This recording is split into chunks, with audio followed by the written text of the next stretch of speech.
Bulat sang akon kamatayon, diyon na nga baguhon ang banas ang panglakaton. Numanang madangtan sa pinili kong dalan, kabay nga hindi pa ulihi ang tanan. Di nang mga sinya sa cross nga alagyan, ang talagog talang-talang, nagtalang-talang, gatalang-talang, dapa-dapanaga padayon sa panglakaton. Uy, iining mga buhat nga dalalon sa imo paminsaron kag balat tiyagon. Uy, iining mga buhat nga dalalon, nga dalalon, nga dalalon. Dali na kay maimo ta sang bago nga kalibutan. Ako namigo gugma ang hari sa duta ray ng kalibayan. Ako nga abiyan magiliuso sa sang kahilwayan. Peace be with you, man. Right.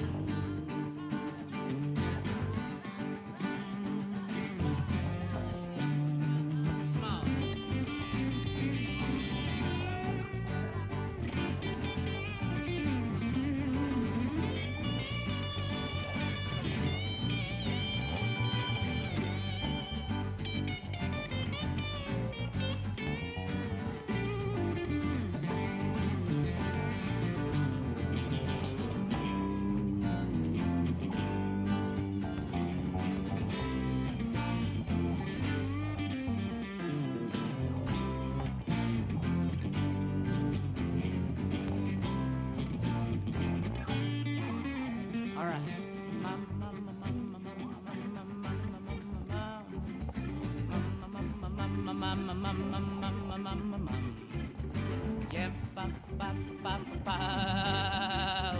Yeah. All right. Feeling the blue. Yeah.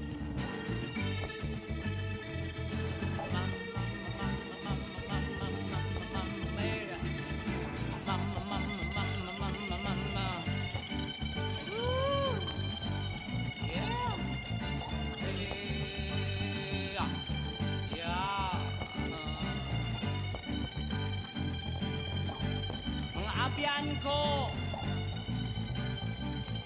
sa ining tinion,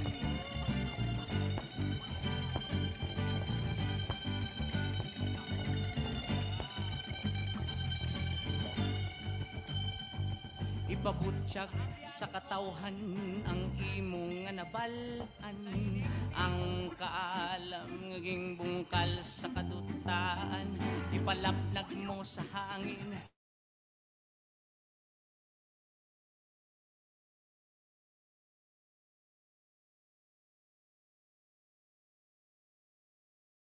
Sa kadutaan, ibalik ta ang balanse sang kalibutan. Mahimo ta sang bago nga alagyan, padulong sa promisa nga kadutaan. Ako lamigo gugma ang hari sa duta ray ng kalibayan. Ako nga abiyon magiliusa sa kausa sang kahilwayan. Ang paghidait yara sa imo kag yara man sa amon. Ah ah ah ah ah ah ah ah eh ah ah ah ah oh yeah oh ah ah ah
O labing makagagahom nga amay namon sa langit, mahinuklugon nga laon nga tagtugas ang langit, hangin, kalayo, tubig kag duta.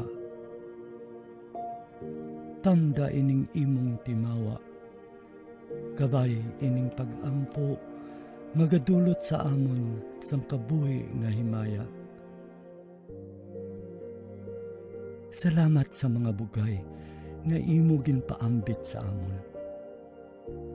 Salamat sa kabuhi nga ginadulot mo sa amon nga himpit. Salamat sa maayo nga panahon kag ilabi na gid sang imo katutom sa amon. Bendisyone ang imo katawhan. Bendisyone ang ila mga palangabuhian. Bendisyone ang mga panggas sa amon mga talamnan. Bendisyone ang ila nga paglugayawan sa iban nga kapungsuran. Kabay makalabot sila nga walay sablag sa ila pagapadulungan. Kag ila binagid, bendisyone ining isla sang Negros nga amon natawhan.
Kinahalad namon ang ining pag-ampo para sa imo kadayawan.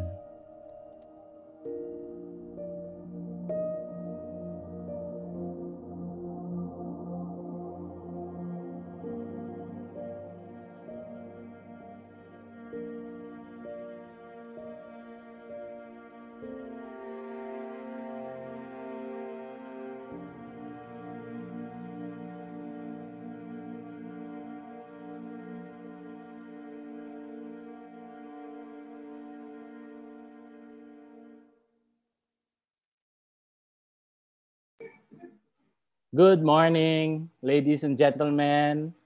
Welcome to VCon 2 of the Viva XCon Visayas Islands Visual Arts Exhibition and Conference. We are actually in a series of talks for our VCon. And then before we proceed, I would just like to give an idea to our audience who are new to these discussions. Viva XCon is a Visayas-wide biennial, which in 1990 started in 1990 in Bacolod City, and whose hosting has since then toured the Visayan Islands in every 2 years without fail. It has become an effective artist-centered blueprint which with other like initiatives have been patterned after.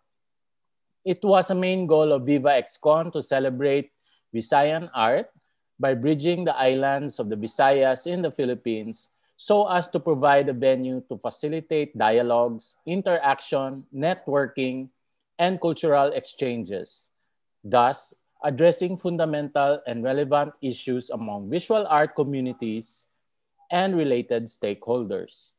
Having accomplished such goals in the 30 years of its existence, it now looks towards the future in ways that can best contribute to the development of the communities it serves. Given the reality of the pandemic, the limitation imposed by necessary precautionary measures, and the impact of such to the mindset of artists, Viva XCon 2020 has recalibrated the festival design to engage creative spirits in a virtual dynamics that is interactive, online, and will bring together the creative community so as to rise to the challenges of times. The objectives of Viva XCon is to empower local art practices, to be relevant to the challenging of the changing times, to explore opportunities for collaboration and forging resources among sectors of the community, to respond to art-related issues proactively, and to design a preferred future for the artist community. The theme, the soon, or what now in English, is in keeping with future studies which postulates possible, probable, and preferable futures and the worldviews and myths that underlie them. What now, or the soon, seeks to understand the context and circumstance of the art community in relation to the sectors of the community it coexists with, what is likely to continue, and what could plausibly change. Part of the creative initiative is to seek a systematic and pattern-based understanding of the past and present, promote inclusivity, and determine the likelihood of future events and trends so as to better respond with alternatives towards a much preferred future. The virtual conference, which will started last November 2020 and will continue on a monthly basis until October 2021. Since December, VCon 2 or virtual conference have featured Kalibutan, The World in Mind, What Happens in, To, With, Through the World. This is curator's node and on caught by the lockdown, artists' struggles and strategies. Last January, we had Kalibutan Curators Node 2 featuring two regions of the Visayas talking about curators, the curators of the exhibition of these regions focus on what happens in, to, with, through the world, and art initiatives in challenging times, last January 30. And this February, we are celebrating the National Arts Month in the Philippines, and we featured the art market, the current art market, and projections. And also, Kalibutan Curators Converse, featuring the head curator, Dr. Patrick Flores. And last February 13, we had a seminar node focused on Kalibutan, The World in Mind, focusing on artists on Region 7 of the Visayas, intimacies and communities of practice. Now, today, we have a special topic which will be introduced by our special friend.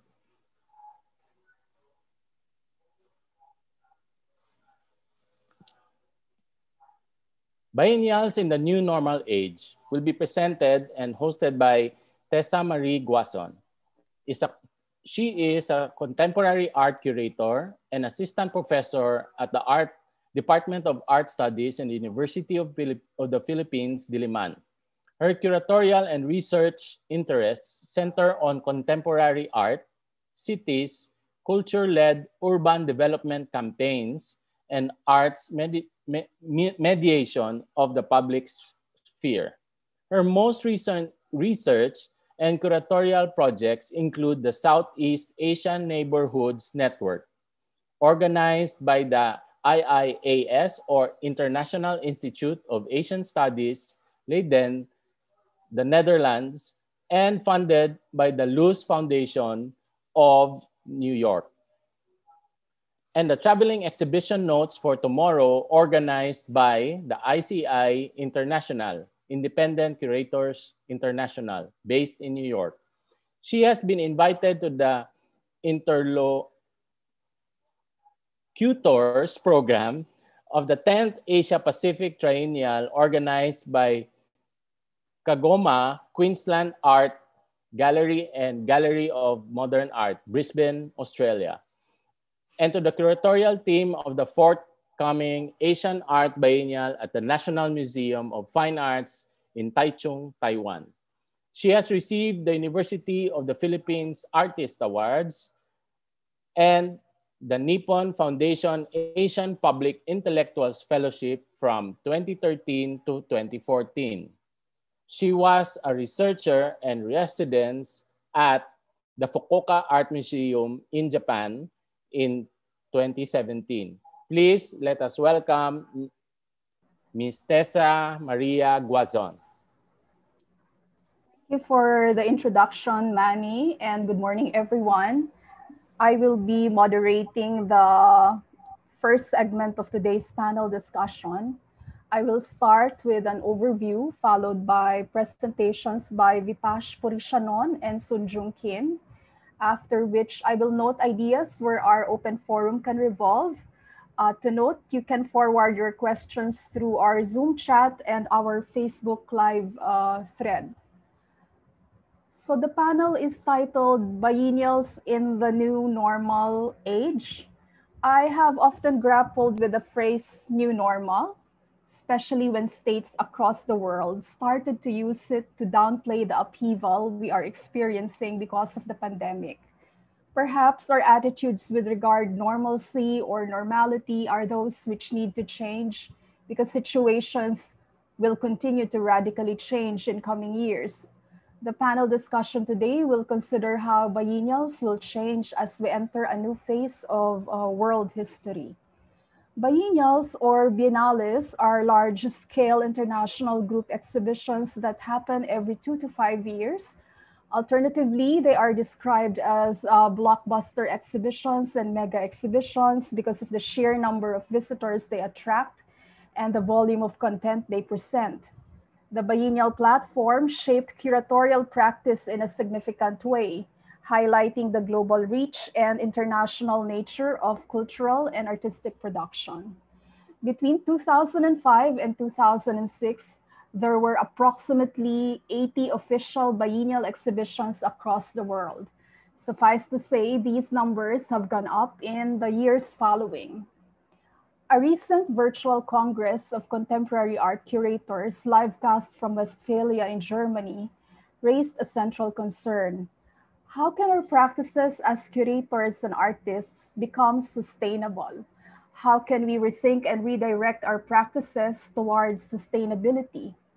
Till Brieglev, who gave the keynote for the Congress, laid out a few approaches that can restructure our practices.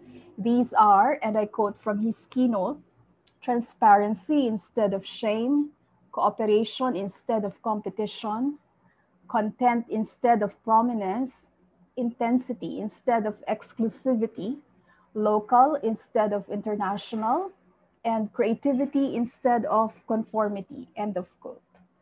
We can think on these very interesting propositions through the lenses of our local conditions of practice, one rife with constraints, but brimming with potential. We are joined today by Sunjung Kim and Vipash Purishanon. We would like to welcome Vipash Purishanon. Vipash is based in Bangkok, where he is a lecturer at the Department of Art History, Faculty of Archaeology, Silpacorn University. His curatorial projects include exhibitions, the 31st Century Museum of Contemporary Spirit in Chicago in 2011 by artist Camille Lechay Plaset, Superfold in Kuala Lumpur in 2019 by artist Tawachai Puntusavadi. He was also part of Concept Context Contestation, Art and the Collective in Southeast Asia, a multi-sited exhibition project that traveled from Bangkok to Yogyakarta, Hanoi, and Yangon between 2013 to 2019. Vipash is assistant curator for the first Thailand Biennale in Krabi in 2018 and curator for the Singapore Biennale in 2019.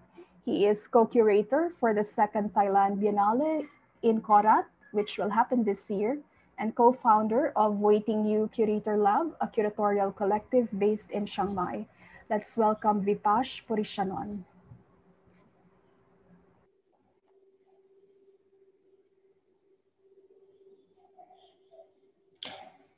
Okay. All right. Hi, Tessa. Thank you so much. And good morning, everyone. Thank you, Viva XCon, for having me as well. I think what I'm going to do for the presentation is to, as we are a young Biennale, meaning that this is our second edition only. And then the first edition is happened in 2018, which is 3 years ago.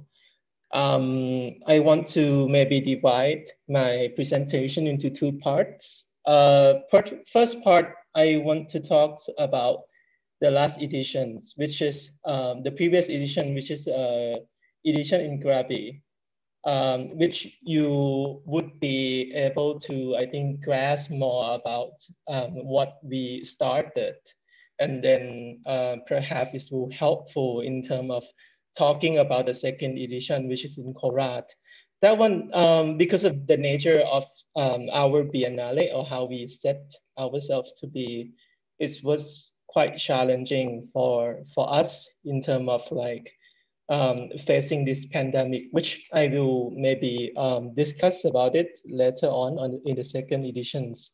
So for the first edition in Krabi, was 3 years ago in 2018. And then it was from 2nd of November 2018 to 28th February 2019. So pretty much aiming at this time. Obviously, we planned it to have the second edition in 2012, which of course, because of the pandemic, we were forced to postpone to 2021. So if you can go to the next slide, please. I will talk more about the structure of the Biennale and the history of how it works.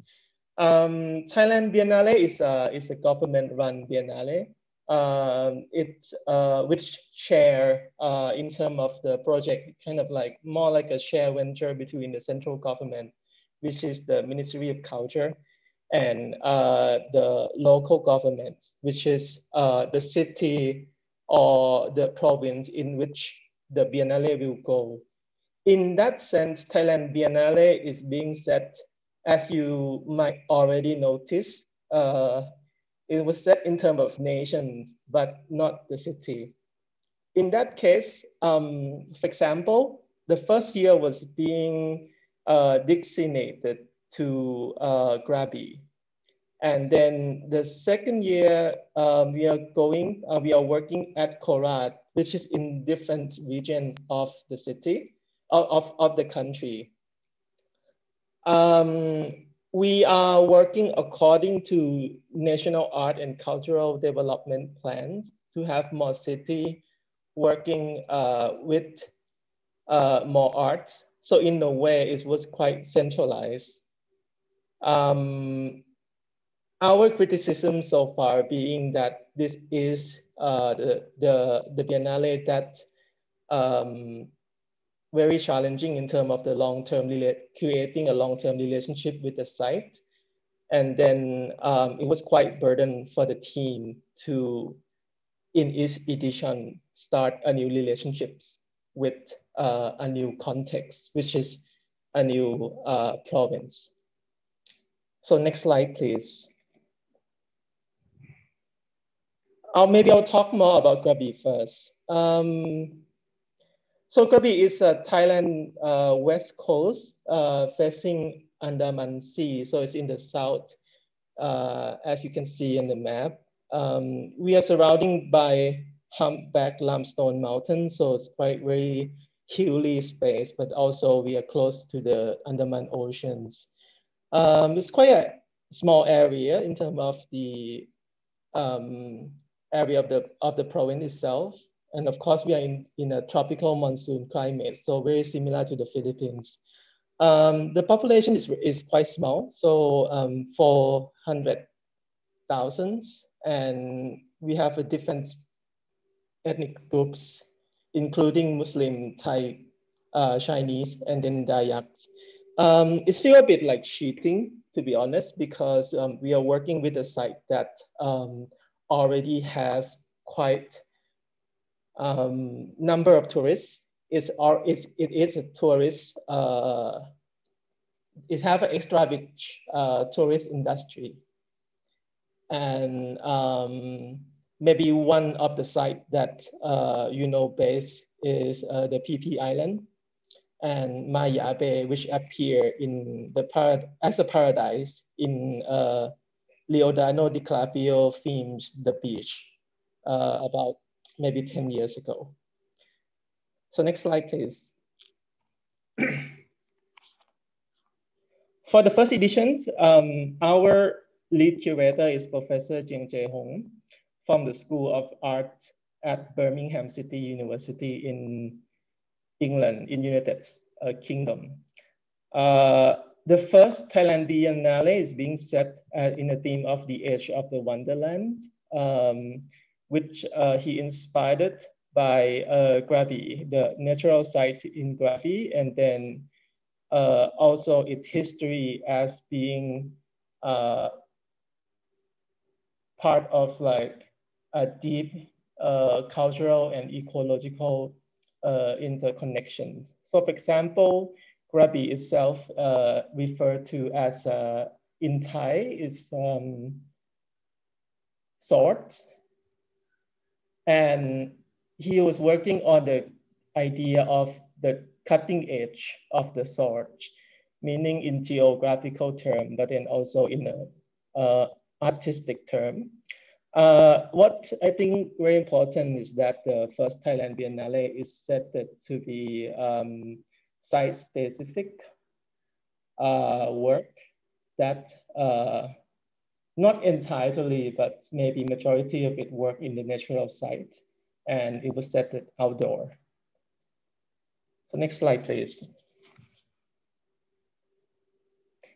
So in that case, we are working with two different sites or different nature of the site. One is more urban, and that is like from the municipalities of Krabi.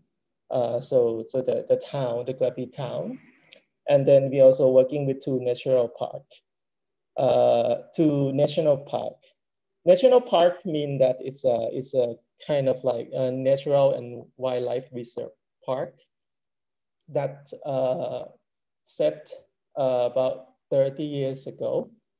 And this is one of the sites that we are working with, which is Noparatala Beach. It's the beach that you would need to board the boat or speedboat to place where it's the very naturalistic site and touristic site, which is the PP Islands. Next slide, please. So in that sense, we are working with people as well. So I think we are working in two layers. One layer is we are working with natural science, but then the second layer we were facing, and I realized was we are working with very touristic site. So in the way, the nature and the tourists kind of overlap in this Korat area. And then it has been like that. It has been kind of, sometimes they have a harmony, sometimes they have like really conflicts between nature and industrial, or cultural industrial, or you would say tourism industry. So it's quite interesting in the way that we need to work with these two conditions at the same time. Please go to another slide, please.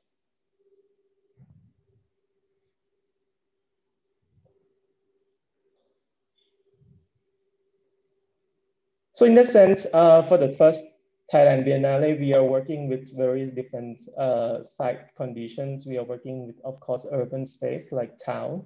We're working with beaches. We're working in the islands. We working in the tropical forests.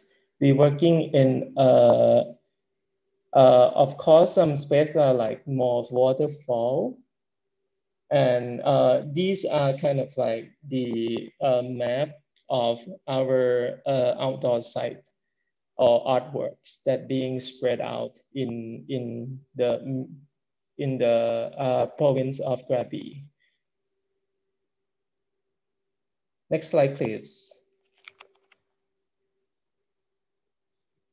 I also want to share with you that we also working with cultural memories of the tsunami that happened in Southeast Asia in 2008 as well. This is one of the memorial that's being abandoned, was made by Louis Bourgeois. And it's been abandoned after that because I think when we discovered it, it's been donated to the national park. And the park doesn't have the money or even the idea to maintain it. So we found that it's a good example when we start researching about this Biennale that there is a big gap in terms of working together or even understanding the connection between nature and culture or nature and art. So that is, I always show this picture because I think this is actually where we start to realize that there's a big gap between art and nature, especially in the place where we are working. We were working at that time, which is Krabi. Next slide, please. I think we know that, we noticed that in early 2017, when the team start to work on site with people in Krabi. So after we received that, the team from the curator, the local team worked really hard to understand the conditions of the province itself. And then we also work to understand the communities. We also work to understand our condition, what can we do, what can we talk or communicate with another very important stakeholder in this Biennale, which is the national park. These are some photos of, this is a photo of the team member working with the community. But then with this condition, we realized that we also need to do something to make it successful. So the head curator proposed that we have a artist site visit. As we know, with these editions, most of our artists, which is I think about 40 or even 90% of the artists, which is like something like 40, 45 out of 54 artists in this edition had a site visit. So we invited them to come to the site visit, and then we invited them to stay for quite a while to understand and then develop their proposal for the Biennale. Next slide, please. By doing so, we also create some kind of like a condition for residency for artists. So after the site visit and sending proposal, curatorial teams also work with the locals and then trying to pair most of the artists with a local expert.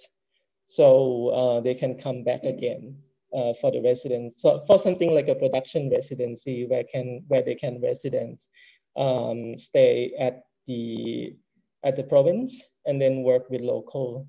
So if you see on the left is some of the assistants of Indonesian Dutch artist Mela Jasmal, who came to work on the installations. which they're working in collaboration with the batik expert on the right, which we seem to understand that this is kind of formula that's worked really well for our Biennale in the sense that not only that we share the skill between different set of people, but then also we want to work and then create everything quite locally. We try to do everything quite locally. So this model of site visit, and then next after site visit, that the residencies work quite well with us in Krabi. Next slide, please.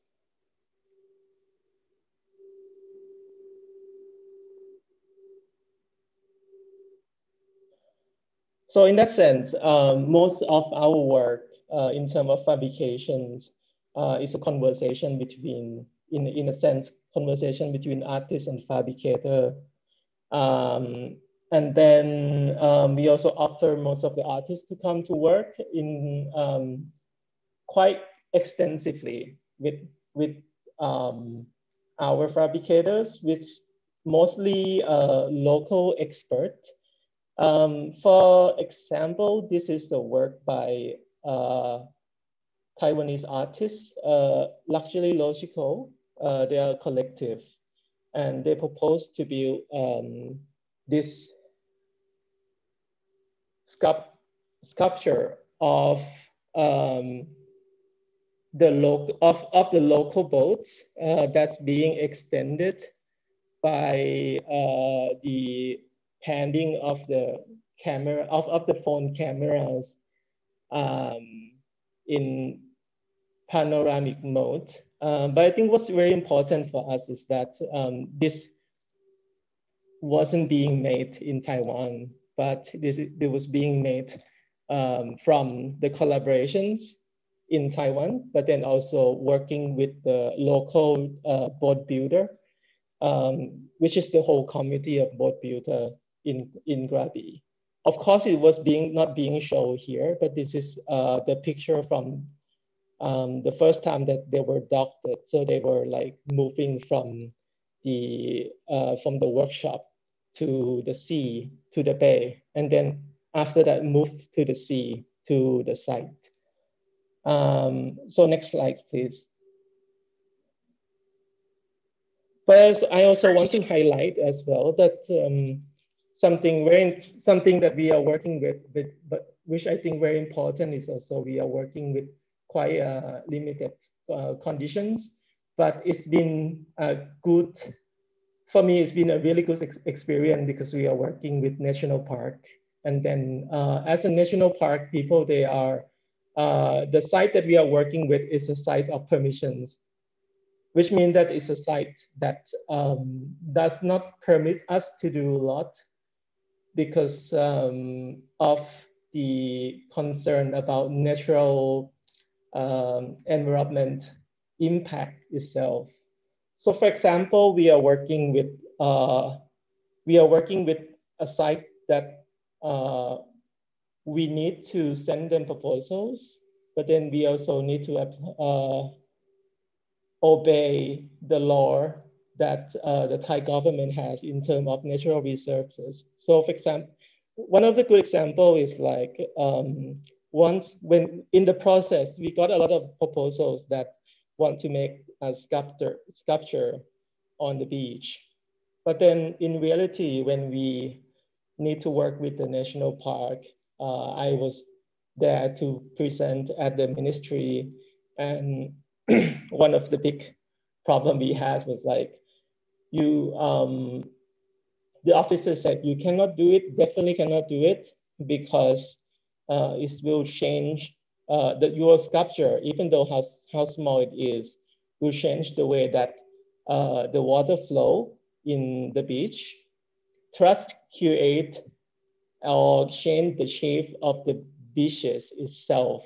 So let's say we have maybe 10 sculpture in the Biennale that need to be placed on the beaches around the Krabi national parks. After the Biennale ends, we will create more disaster then we will create art.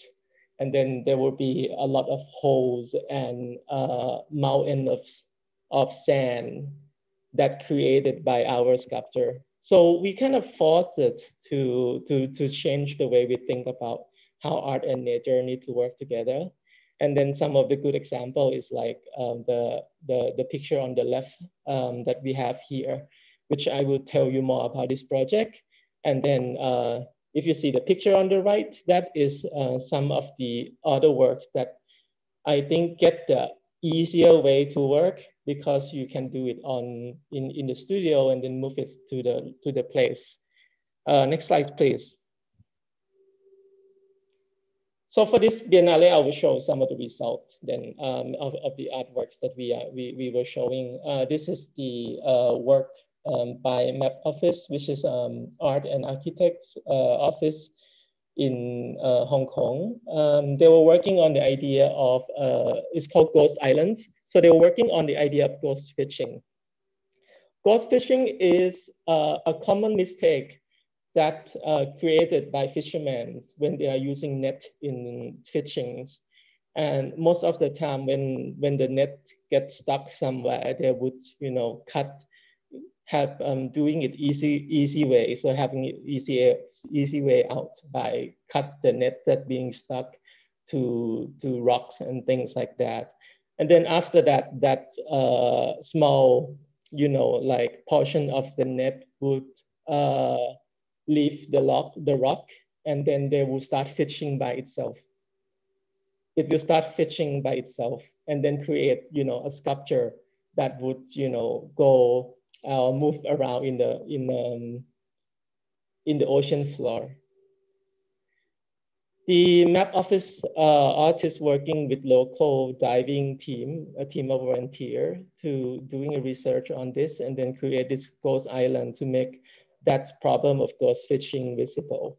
But I think in terms of like how they work with the national park itself is very interesting because even though the park didn't allow people to, or even didn't allow us to create work on beaches, but then the way in which they work is like to work with the problems and then create a design that would be able to let them, stay on the beach by using the very organic bamboo structure, and then allows all the fish to come in and go out, and then allows the sand, to move through it.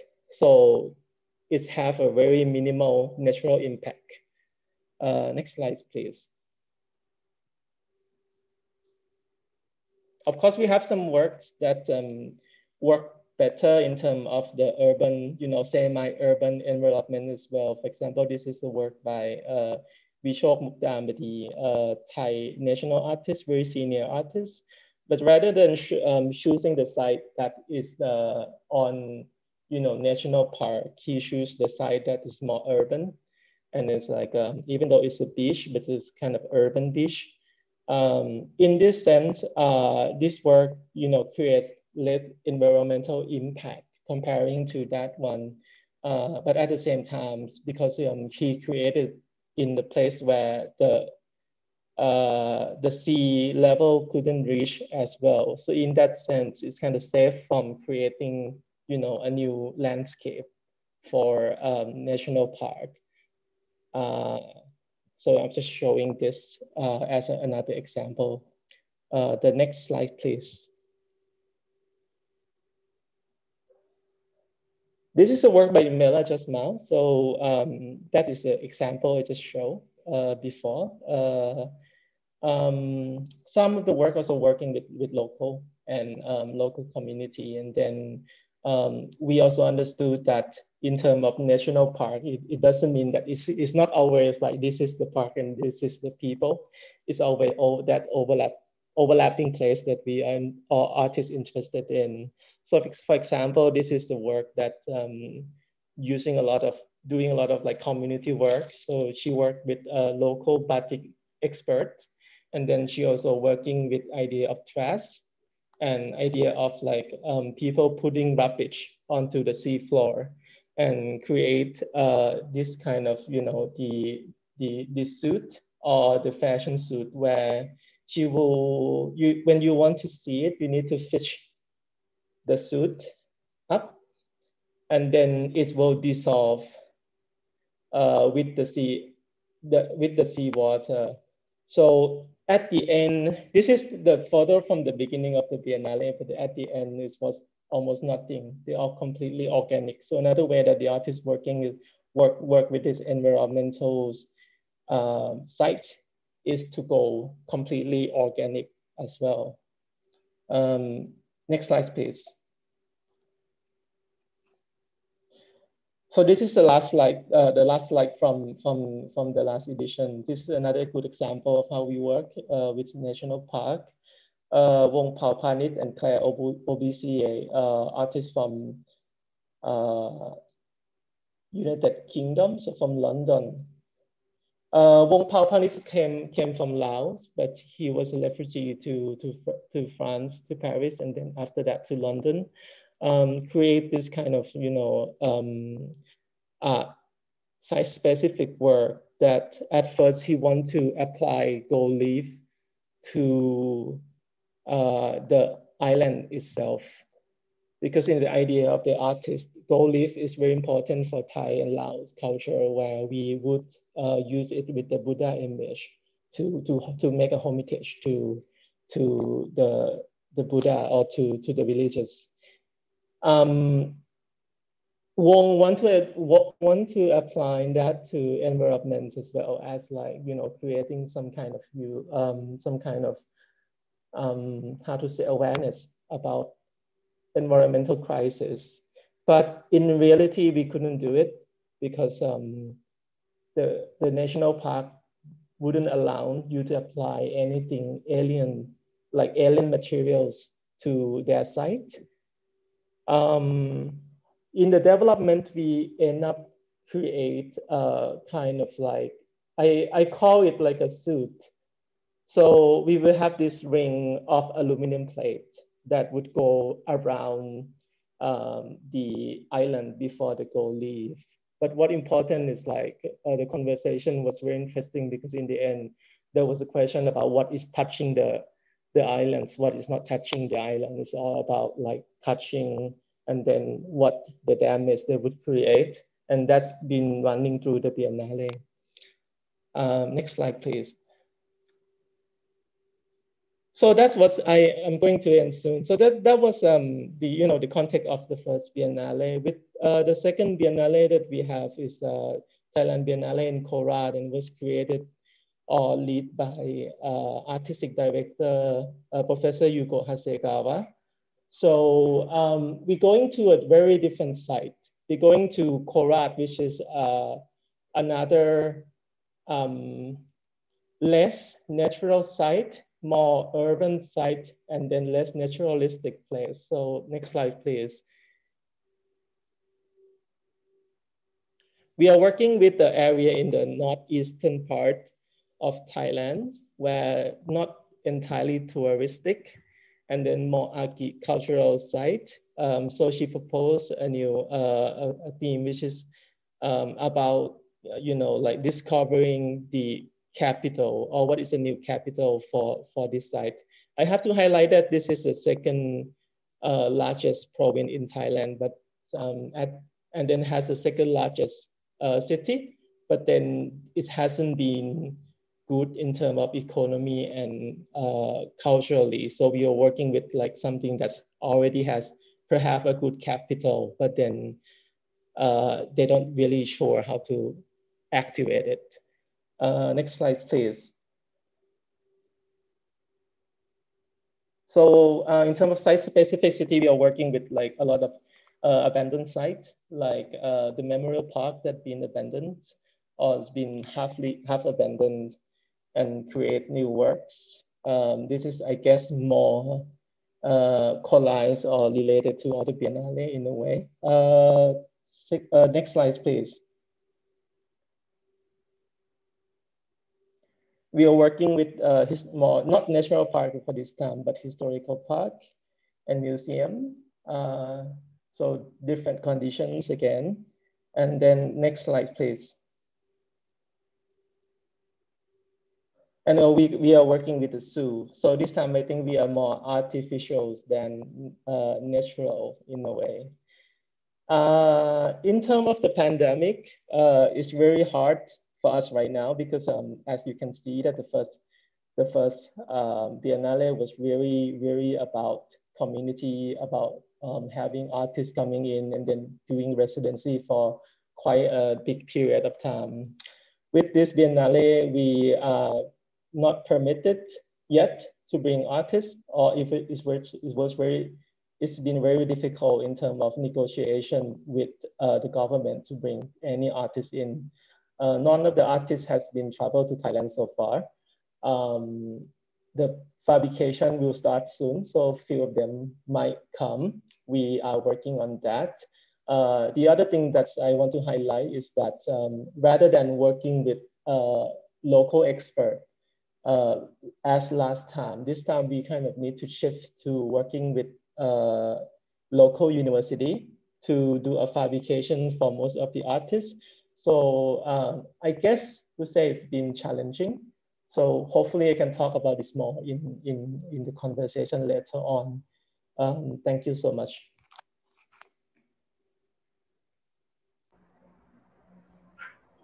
Thank you, Vipash. Let us welcome our second speaker.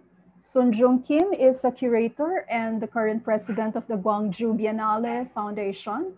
Most recently, she has been the artistic director of the Real DNZ project since 2012, which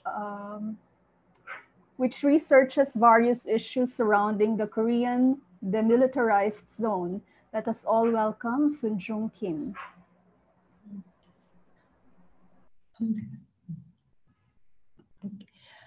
Thank you, Tessa, to introduce me. Today, I'm talking about the Gwangju Biennale in a pandemic world. Firstly, the talk will be talk about first edition to 13th edition. So I will start this talk. Since the beginning of 2020, the COVID-19 pandemic has introduced us to new normal. Wearing a face mask has become a daily norm. Private gathering of 5 or more people are banned in Seoul and other cities too. And 14 days quarantine is mandatory for all travelers entering South Korea. Different countries are handling the pandemic differently, but generally around the world, gathering and travels are restricted and prohibited. For me, overseas travel has been off the cards so long that it sounds like a dream that humanity has never achieved. Although we tend to take a comfort in hoping the vaccination will improve the situation, the reality is that no one knows how long it will take for a pandemic to actually end. It is time to put our heads together to contemplate how the new norm are affecting international events such as Biennale, and what the direction or vision post-pandemic Biennales would be good to take. For my part, in today's talk, I will focus on the Gwangju Biennale. I will first give an overview of how its direction and program have changed since its inauguration in 1995. And then I will introduce the Philippines' participation in the Gwangju Biennale in 2018 and in 2021. Lastly, I will talk about the Gwangju Biennale's new online platform prepared in consideration of the pandemic. The Gwangju Biennale from 1995 to 2021. The first Gwangju Biennale was held in 1995, celebrating the 50th anniversary of Korea's liberation from Japanese colonial rule. The President Kim Young-sam, the government at the time, supported the international event as part of their globalization policy called 세계화, and helped to promote the Biennale by declaring 1995 as the Year of Art. The Gwangju Biennale was also created a memorial to the Gwangju's May 18 democratization movement. These sentiments are the basis of the Gwangju Biennale's founding vision, and as it is written in the Biennale prospectus, the Gwangju Biennale, founded upon Gwangju's democratic citizenhood and artistic tradition, respects the healthy spirit of the nation. It aimed to create balance between East and West, active germination of Asia's culture of 21st century and the cultural community of the Pacific era.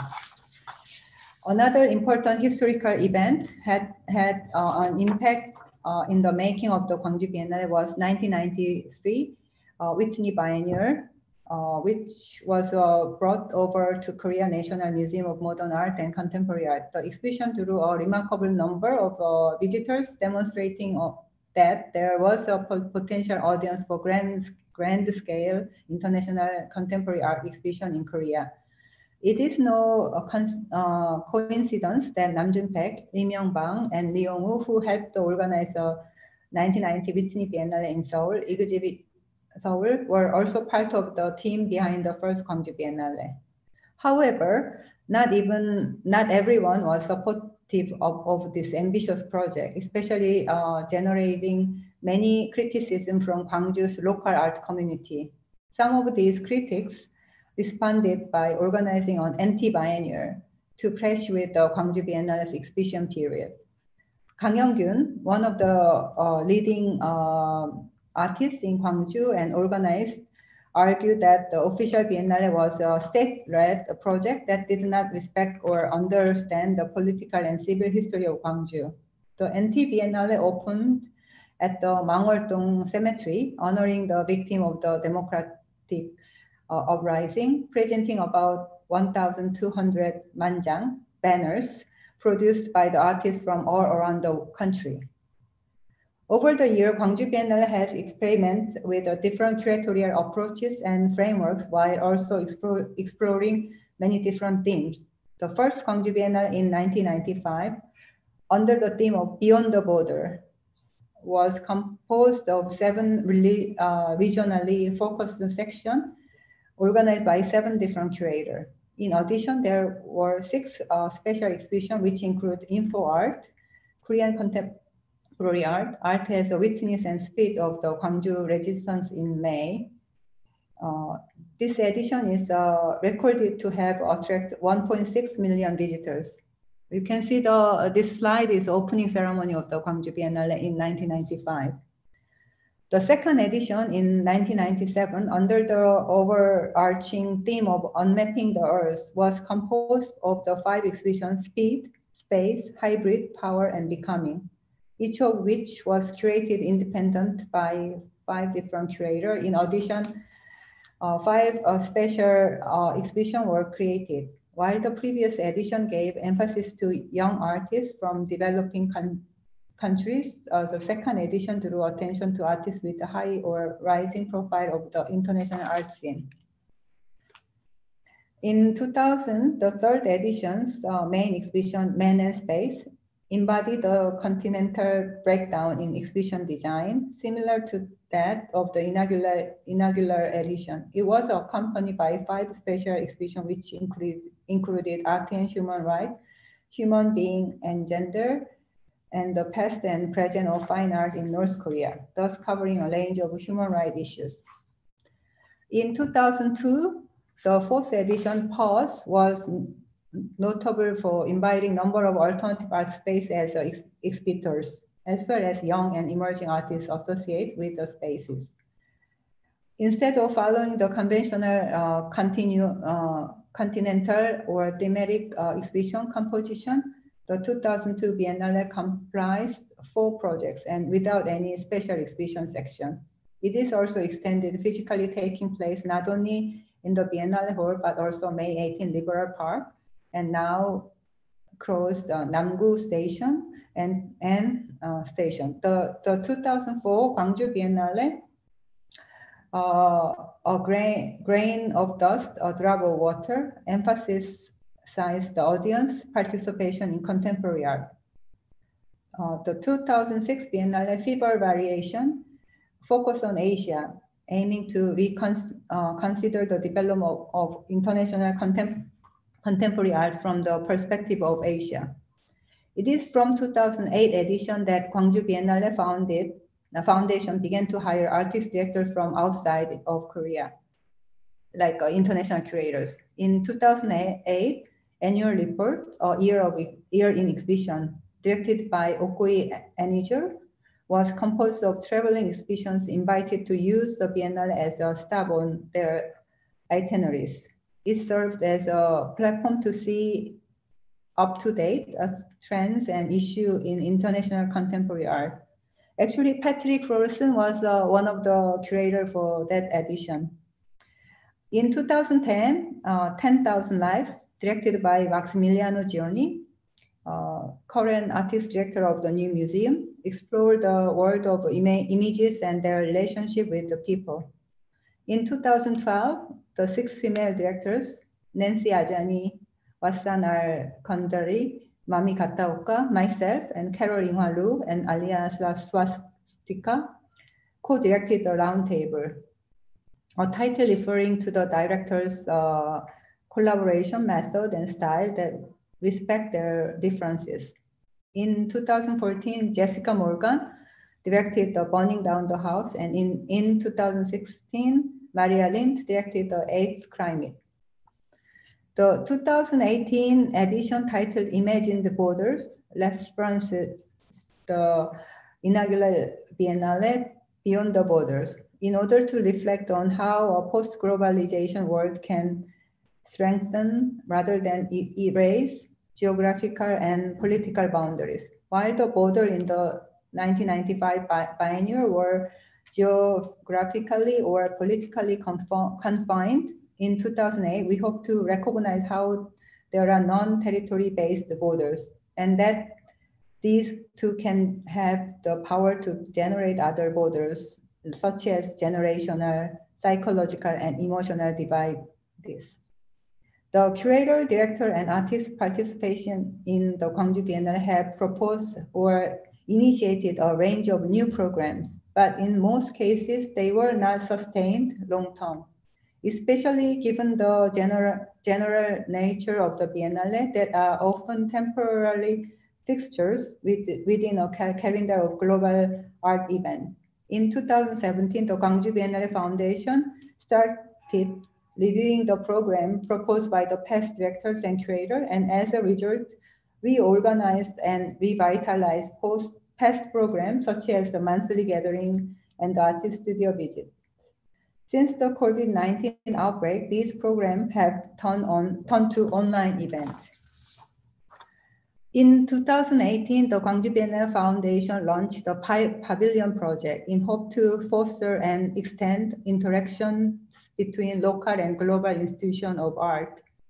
Unlike the Venice Biennale National Pavilion format, the Pavilion Project arranges a collaboration between local institutions like Korean or Gwangju institution and an overseas institution to create an exhibition in Gwangju, which opens in conjunction with the Biennale's main program. While the Pavilion project operates independently from the main program, it maintains links with its themes. Sorry, I forgot to show the some of the images from the previous Biennale. This is 2018 Biennale at the entrance. The Pavilion project is starting. One of the participating institutions in 2018 was the Philippines Contemporary Art Network, which organized an exhibition at Gwangju's Ligangha Art Museum.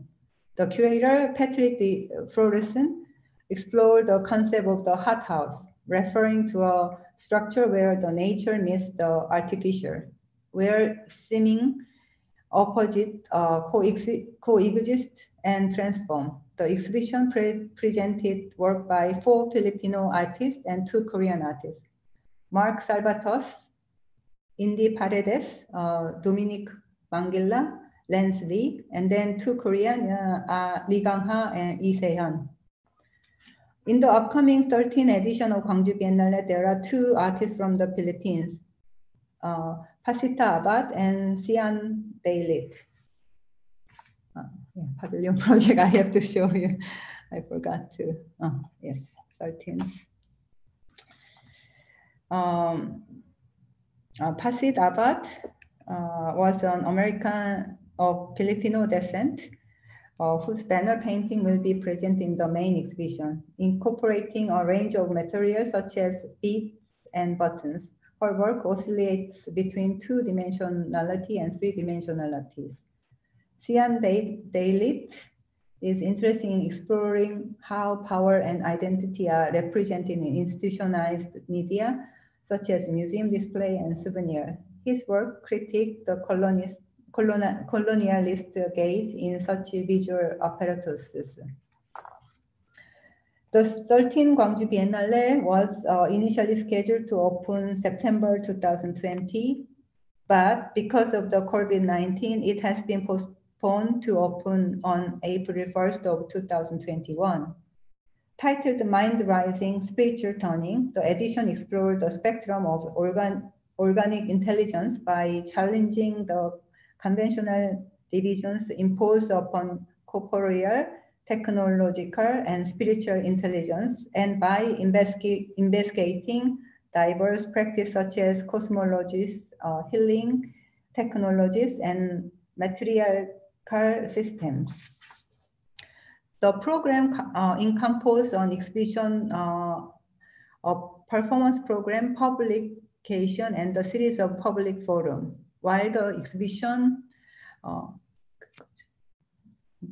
has been postponed, the interdisciplinary forum series, Rising to the Surface, Practicing Solidarity, was started in 2020 September, online, and ended last January. Augmented minds and the incomputerable forum 3 sessions all took place online in February. The procession through the gate is a program created as an organic procession composed of 5 commissions and exhibition work. It will connect the exhibition hall and the online space to present the work by Atos, Angelo Presas, Sang-Don Kim, Jong-Gwan, Inju Chen, and Lee Chun Lin, Siamangbong Matembu, and Cecilia Bongoles. The program called Online Commission will unveil new work by Anna Provakit, Kiranova, and Nasatpo Nasa on the Biennale website. So you can see some of the video images of the commissions. You can also see from our 13th Gwangju Biennale website, Kiran social media channels. Furthermore, on online journal Minds Rising and the Feminism Leader Stronger Than Bone have been published. It's about yes. This is about the mask. We live in challenging times. Protecting ourselves and others is essential. But imagine if you could use this time of isolation to stimulate and rejuvenate yourself, facilitating a process of metamorphosis. That is why I would like to propose a 3-in-1 mask, the multi-mask. You do not need to look human, just these commissions you can find from the 13th Gwangju Biennale website. Our safety protocol will include mandatory temperature checks, limited number of visitors in accordance with the size of venues, and adding an online reservation system. I'm also working on 14th edition now to find the next artist director or curators and this next edition will be September 2022. And I'm also now, we think about the Biennale itself. It's meant to be a global international art exhibition, but this COVID-19 pandemic situation makes us difficult to travel, and it's not easy to make the international event. So I'm thinking how to develop this in a different model or different ideas. So maybe during the discussion, we can also discuss about how we can think about this biennial as a new biennial with new challenges. The pandemic caused many challenges and difficult to prepare for this biennial. But this crisis and the delay also gave unpredicted time to strengthen our preparation process, because every time biennial is happen in 2 years, so always rushy and to prepare the biennial is difficult. So I'm looking forward to a more hopeful future. I conclude my presentation here, and I would appreciate your feedback. Thank you. Thank you very much, Sunjung. So I think from the presentations, we can gather how curators work around very specific parameters with regard projects. Say, for example, both Sunjung and Vipash worked with sites that have their own histories. They also work around parameters. Say, for example, in Thailand, the 2018 biennial in Krabi was sponsored by was under the National Art and Development Plan. Krabi being one of the more successful tourist sites. But I think what we are facing now might be the greatest constraints, the restrictions on travel, of doing immersive interaction with communities and realizing projects on site are just some of the few challenges. But I already heard both Vipash and Sunjung mentioning new approaches like working on online or virtual platforms. It is interesting to note that Sunjung also mentioned the revitalization of old programs, and as such, we develop a certain continuity with regard biennial projects. And the idea of online commissions is also quite interesting.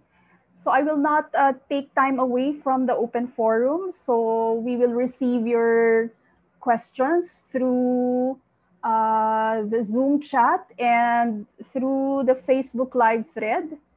To note, please mention your name, your affiliation, and to whom you are addressing the question when you type them on Zoom or Facebook Live. Thank you. Okay, so also, I mean, waiting. We have a lots of articles, essays for this edition, and Daphne Ayas and Natasha Jinbard, two artists, worked really hard to prepare this edition, and they made many extra work for this theoretical background. So I didn't mention it before, so I want to add that. Yeah, I think access to these resources are very important. No?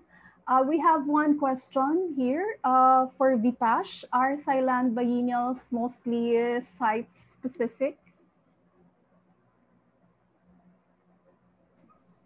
Okay, so that is the question.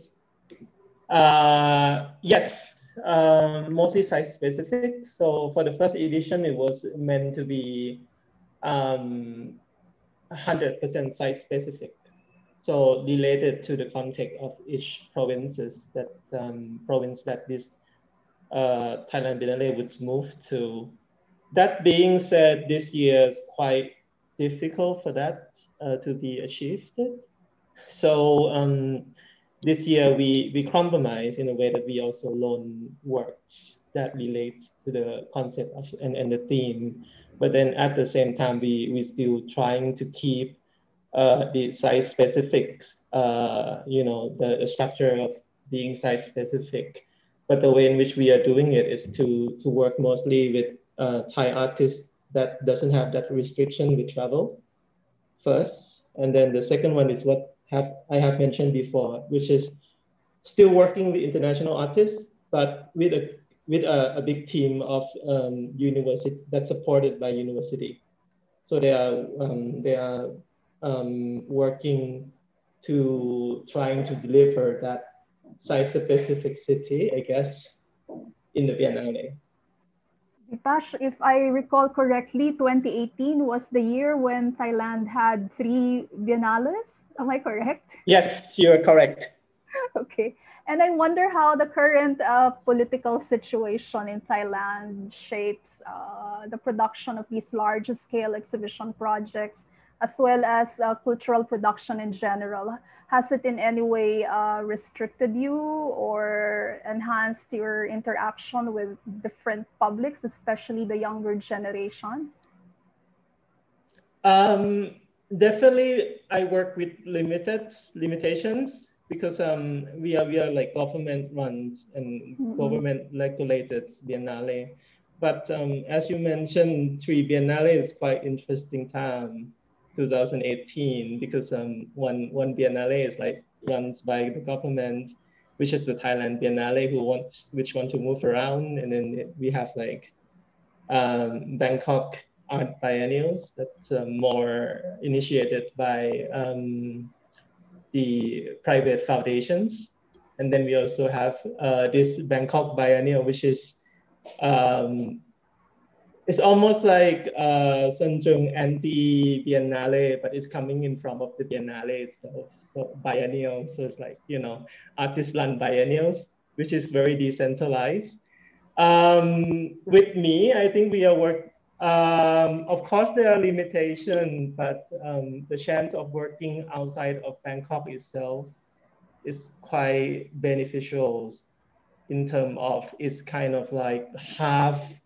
Of course, there's some government regulation, but at the same time, we got the chance to do more like a skill sharing in terms of like cultural production. So for example, we start to see that Krabi is able to have a small festival themselves and some, you know, some more cultural activities. So that is something that I guess Thailand Biennale initiated. Yeah. Thank you, Vipash. I have another question for both presenters. Do you have statistics of the number of visitors, both local and international? And this is being asked because I quoted the shift from the international to the local. It looked like the earlier formats of the Gwangju Biennial had more visitors, or I may be mistaken. Perhaps Sun Jung can reply to this first. Yeah. Since the first edition, we have a reduced number of the audience. And so the first one was 1.6 million. It's a really large scale audience, but now we have 300,000 audiences. So it's also a lot. And we have 10% of our budget from ticket sales. And so we are under the foundation, so we are not related directly to the Ministry of Culture or government or the city. So 30% is own income, and 70% is from the city, mostly city. Before we have a national support, but after 10 years, 20 years, it's not anymore from the government. So we have a city support and then a lot of fundraisings and also our own interest rate from our own budget. Yes. Thank you, Sun Jung. Vipash? We're looking at numbers. To be complete, for the last edition, if I remember correctly, the number is like 4 million visitor. But that being said, as I told you in the presentation, it was a cheating in that sense, which means that it was quite a cheating number because it's a tourist site. We were working in a tourist site, even though we are like national park site. But at the same time, we were working in I would say that we are playing safe a bit because we was working in a high season of tourism, which in any case that would ensure the number of visitors. So I wouldn't count on that number. Again, another factor is as a government run, we are free Biennale, so we don't we're not selling tickets, meaning everyone can access all of this artwork and then it's already public. So yeah, the number doesn't really, reflects the real situation. Yeah, so you wouldn't know who among the visitors came for the beach or the Biennale, right? Yes, that's our problem with understanding the first number, the statistic of the first Biennale. Yeah. Okay, for both speakers, oh, this is a difficult question. What will be the shape of future biennials post-pandemic? For us, we are thinking about more local contributions and collaboration with local. I mean, this edition, 13, also because of the pandemic, but the artist director has more than 60% of new commissions. And so always the commission is quite important now to also reflect of local and Asian histories to present in the Biennale. And also I didn't talk about it, but we have called the Gwangju Biennale Commission Project. It's by the foundation, led by the foundation. And since 2018, we have like 5 artist commissions, and also we started, some of them became a collection of the foundation.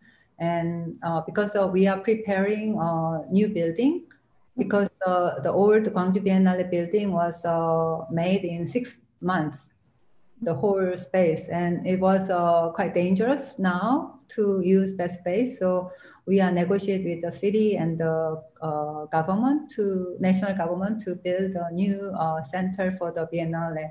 So if it works, we can have the collection and also archival research room to show, and library, and also showing our collection. So that is our aim or vision for next edition to develop. And also this commission might be bigger with next edition. Vipash? For the short-term plans, we hasn't announced yet. We hasn't announced yet, but we are in discussion of like extending the period of the Biennale. So we open in January the 9th, but we hope to runs to November, which is quite long. But at the same time, that is our hope to accommodate people who get vaccinated and then be able to come. But in terms of global local, this year we're shifting toward locals.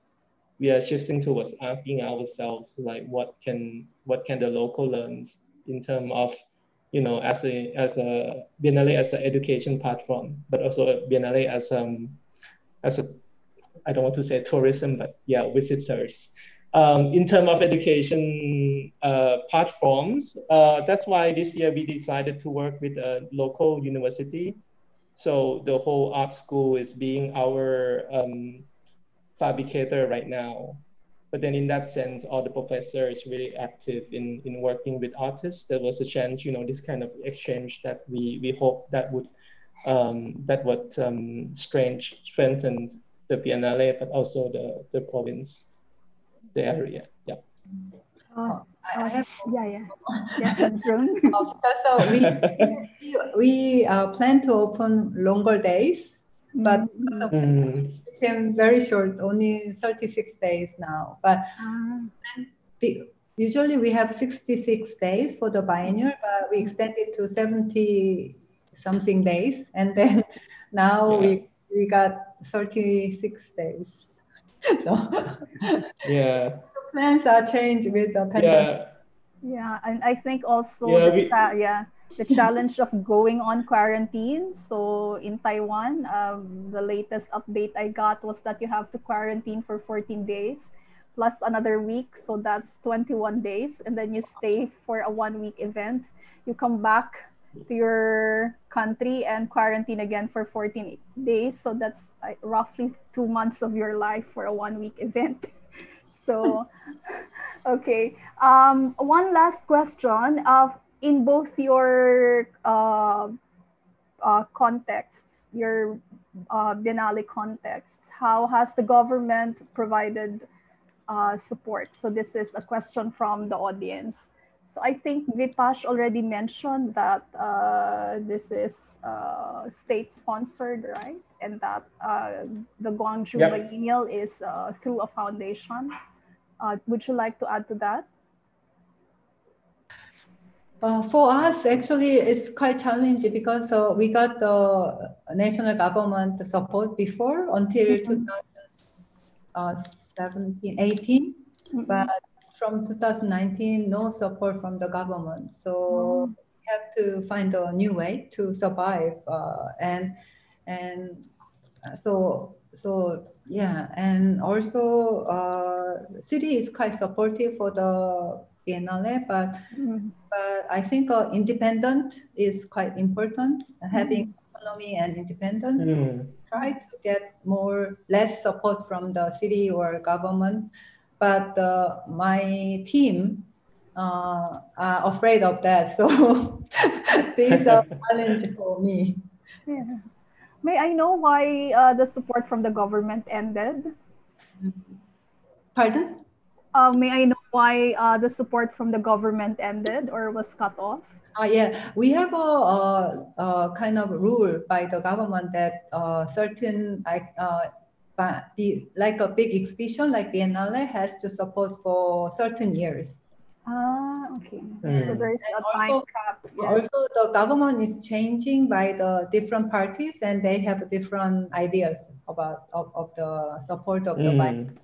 But we got the support indirect support from the government to do different changing the buildings, and also the city support us having a new lighting system, so that helps a lot. Yes.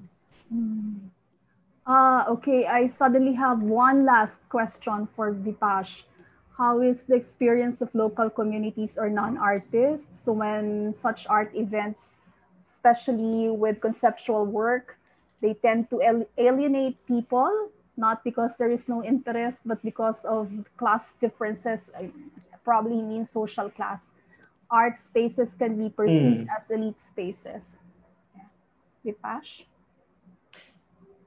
That's exactly so for our first editions. And I guess this is why even for the first and the second edition, we work a lot with the community. So, but then in that sense, I think one thing important is that we realize how important it is for artists to come over really soon. And then made a contact with the site, not only the site, with people around the site. That's the most important part. Like we can, as a government runs, we have this kind of, in the same time, it's contradictory because it's a privilege as well in terms of like, we can, work with permissions quite easily, but at the same time, it's quite very bureaucratic. So everything is very bureaucratic. That being said, for the first editions, maybe half of the work is well connected to the communities or people who are working around that site.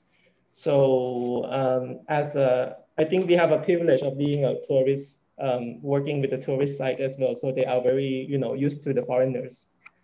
So when artists come, it's quite easy for people to get together. Right. For Korat, very difficult.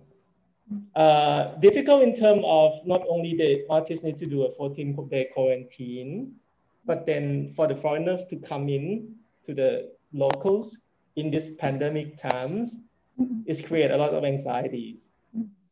So we're trying to get away, working around that idea. Yeah, it's difficult. Yep.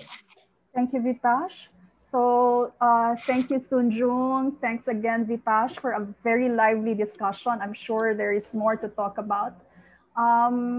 Thank you for our audiences for joining us in this first segment of the panel discussion. I now turn you over to Anne-Marie Broderick, who will, the Samar Island coordinator for Viva XCon, who will introduce the second segment of the discussion. Thank you so much. Thank you, Sam. Thank you so much. Broderick, together with my team from Samar, Francis Abalos, and for Leyte, Katrina Tata de la Cruz, and Jose Benjamin Pore. We are welcoming you all once again to Beacon 2 Island Special. For this morning, we have invited a local artist with a slightly different approach in art making and art experience. So he is Mr. Florence Cinco, a seasoned artist who weathered the test of time.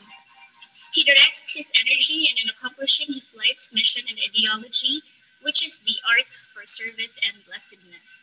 Carrying this for 13 solo exhibits and 45 group shows in various parts of the country and abroad, the likes of China, South Korea, Laos, PDR, Malaysia, Vietnam, Thailand, and Australia. He came from the fishing village of Pinambacan, Bayan City, and he draws inspiration from supreme consciousness through meditations and service to humanity. He believes that an artist plays a great role in achieving change in society through his artwork and working with all artists in and out of his network. Mr. Cinco won several awards from 2004 to present, and they are as follows. He won the Excellence Award during the 3rd Malaysia Art Biennale in Kedah in 2018. He won the Excellence Award in Shanghai International Contemporary Art Exchange and Exhibition Workshop in China in 2017. He was the Juror's Choice in 2015 for the Metro Manila Philip Morris Art Award in the Chengdu Museum, Philippines. Again, he also won the Juror's Choice Metro Manila Philip Morris Award in 2011. And he was also Most Outstanding Samarnon Awardee for Visual Arts during the Summer Day celebration in 2011. He was a finalist in the now Bangko Sentral ng Pilipinas National Painting Competition in 2011 and was a jury award at the Embassy of India in Laos PDR in 2006. In 2005, he was the first prize winner for the 58th AAP Art Association of the Philippines Annual National Art Competition. In 2005, he was an honorable mention in the 58th AAP Annual Art Competition for the sculpture category. And in 2004, he was a grand prize winner for the Metro Bank Art and Design Excellence National Competition for sculpture category. And for 2004, he was also again a juror's choice in the Open Fine Print National Competition in Mandaluyong, Philippines. Everyone, let's give a virtual clap to Mr. Florence Cinco to talk about his art form.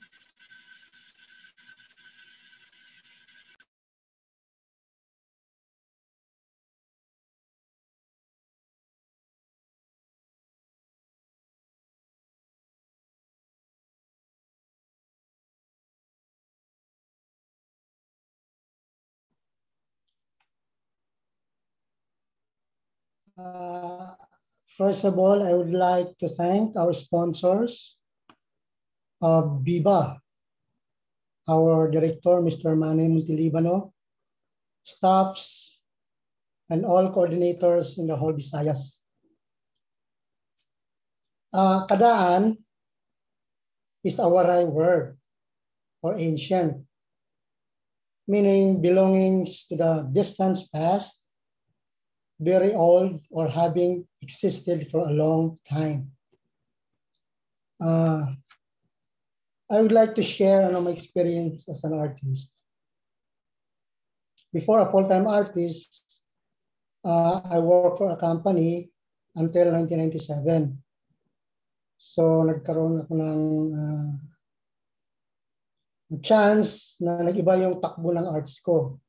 So nagkaroon ako ng awareness Karoon akong nag-advocacy, nag-advocate ako ng pre-colonial culture. So, lifestyle, community service, yung mga issues, social issues, political issues. So, I have a slides presentation, my works. Slides, please.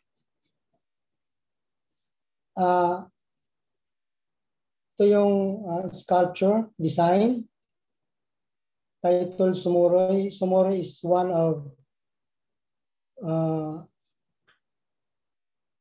warrior in Samar.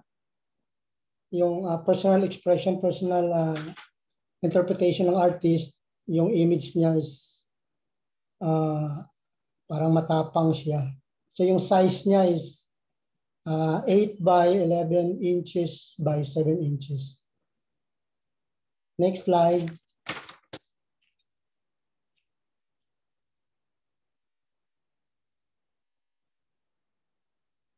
Slides.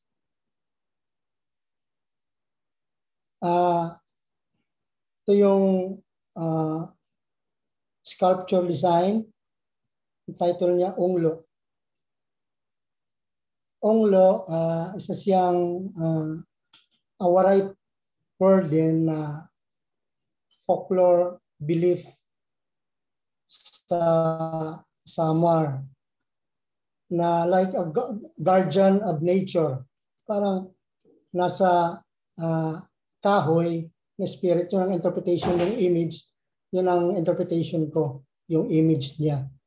Onglo yung title. Kasi maraming mga tao ngayon na nakakalimutan na preserve ng environment, putol ng putol. So, nag-create ako ng ganitong design na sculpture para magkaroon ng awareness yung mga tao para ma-preserve yung environment. Yung size niya is 21 inches by 11 inches by 11 inches. Next slide, please.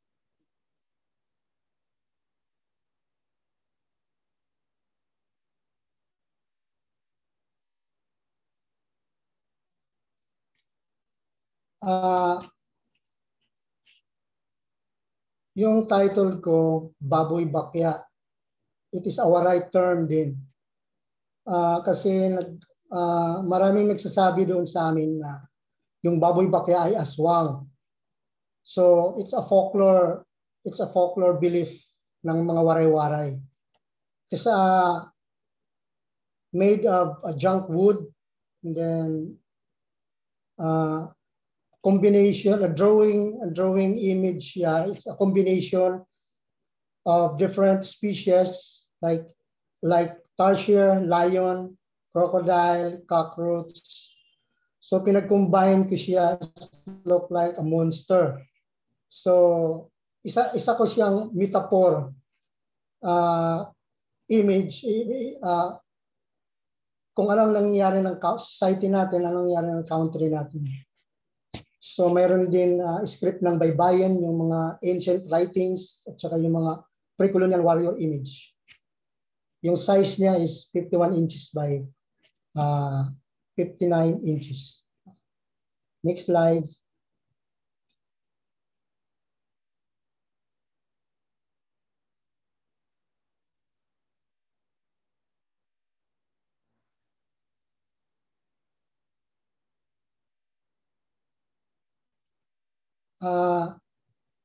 Isa siyang pala ng farmer na yung drawing na yun, siya yun. So sa summer, maraming mga farmer na may pinuntahan ako ng isang mountain na nandoon siya. So yung pala is hindi na niya nagagamit.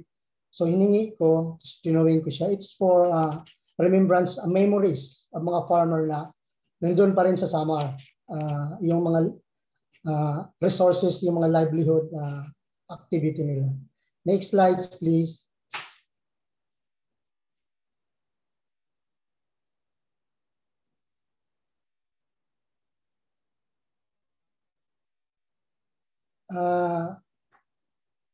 Mixed media work, I use found object material, mga indigenous material.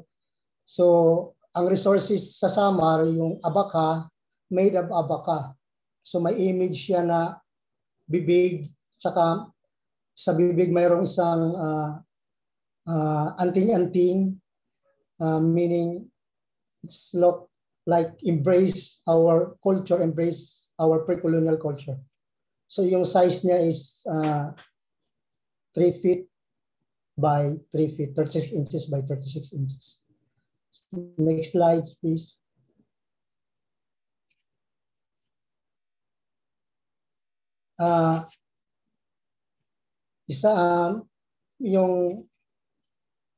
Yung concept ko is like convergence, recoveries of memories. Yung mga pre-colonial warrior before, drawing ko siya, it's triptych artwork. So, yung presentation lang niya is like pre-colonial culture, pre-colonial warriors made of junk wood. So, yung size niya is 72 inches by 60 inches. Next slide, please.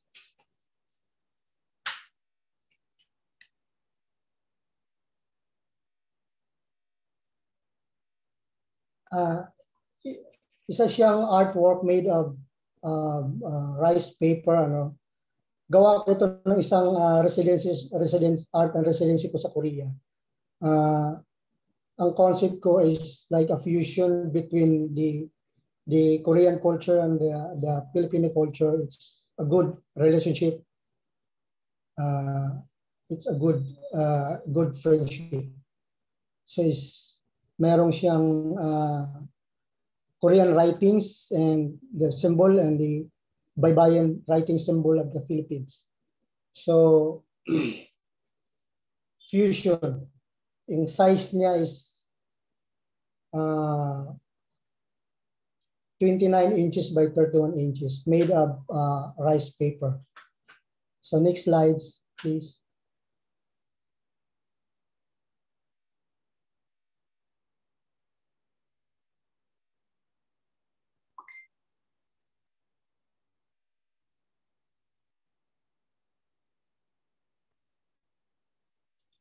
Ito yung series niya, the same pa rin. Merong yung ancient jar symbol natin. Meron din mga baybayin writings, may mga writings din ng Korean, tsaka yung symbol ng Korean na bamboo. So, next slides, please.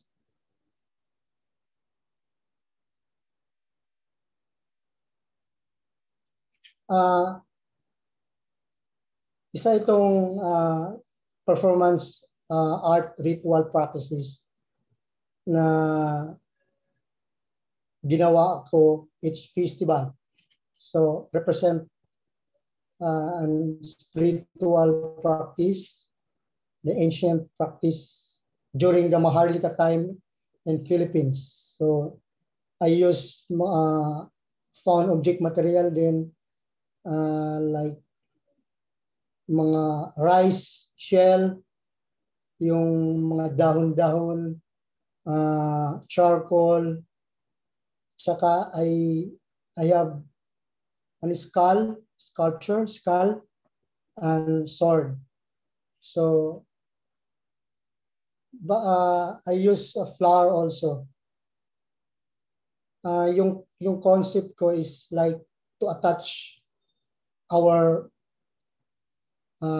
body on the ground, attach tayo sa nature, respect tayo sa nature, and develop natin yung spiritual practice. So next slide, please.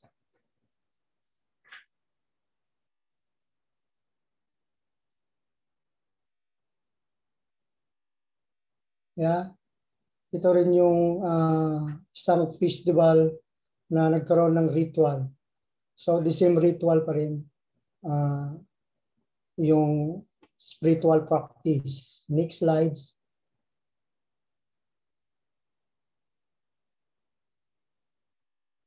Ito yung Arts Festival sa Tacloban, Leyte, na nagkaroon ng ritual rin. So the same ritual, offering to the Supreme Consciousness.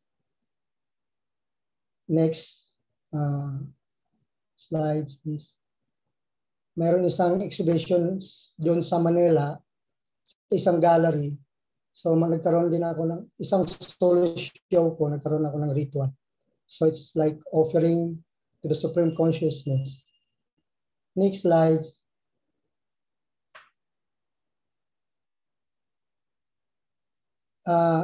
Meron isang protest sa Manila. In-invite din ako pag isang ritual symbolized by our pre-colonial culture. So I advocate Maharlika. Maharlika is our ancient name of Philippines. So Maharlika is a Sanskrit word, meaning Maha means small, Lika means great. So yung meaning ng Maharlika is simple but great spirit. So it's very spiritual.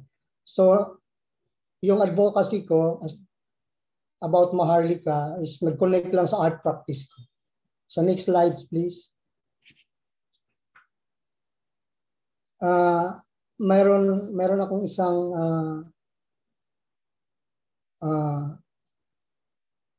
artwork, commission work na bago lang natapos. So binigyan ko ng isang ritual offering to the nature, offering to the Supreme Consciousness. So para maging matibay or symbolize our culture. Next slide, please.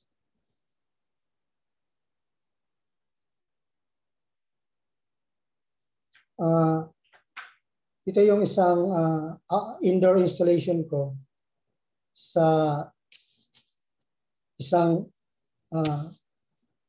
residency ko sa Korea, sa Gwangju, Korea, residency art project. So nagkaroon ako ng indoor installation, an exhibition. So binigyan ko ng isang ritual offering to the Supreme Consciousness. Next slide, please.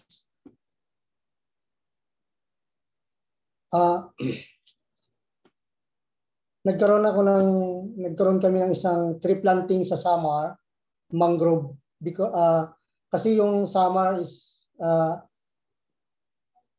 malapit sa dagat, kasi para maproteksyonan yung community, nagtanim kami ng mga mangrove tree. So it's a community service. Next slide, please.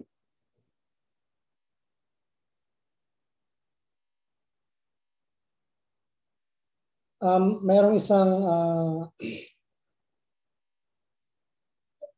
art school sa Tacloban. In-invite ako ng isang workshop ng sculpture. So kasi sa Region 8 wala naman fine arts, wala naman masyadong bihira yung nag-workshop ng sculpture doon. So in-invite ako para turuan ang process kung paano gumawa ng clay. Kasi sa Tacloban maraming clay, terracotta yung lugar na yun. So it's a community service rin. Next slides, please. Sa Samar, mayroon isang community doon. Tuturo rin ng art workshop about sculpture.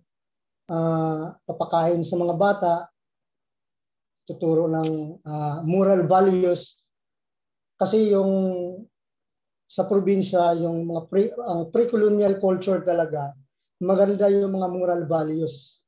So kailangan din ma-inform yung mga bata para malaman nila kung ano ang totoong kultura natin o mga sa wari-wari culture. Pinapakain namin sila. So next slide, please. Nagluluto kami ng vegetarian food must feeding sa isang community sa Samar. Next slide, please. Yun, pumupunta kami sa mga urban area, tuturo ng arts, ng design, tsaka more on plantation kami. Next slide, please.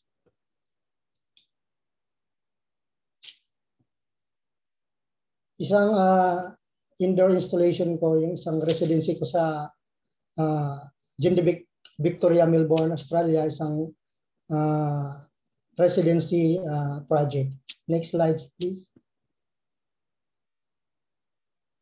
Ito yung isang gallery sa Jindebec, Melbourne, Australia. So, binigyan ako ng chance na magkaroon ng residency project. So, next slide, please. Yon ang opening. Karoon ng opening. Next slide, please.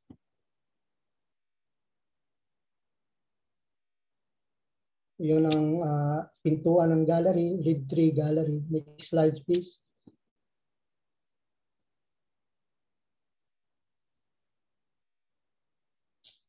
Ito yung during my residence in Australia, in Melbourne. Pumunta ko ng dinala ko sa isang junkyard. So, nagsawa ako doon sa kakaipon ng mga junk material. Because we are propagating the environmental, to conserve the environment. So, next slide, please. Yun, yung nagsawa ako ng mga junk.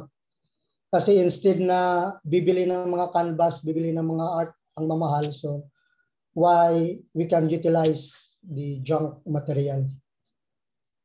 Next slide, please.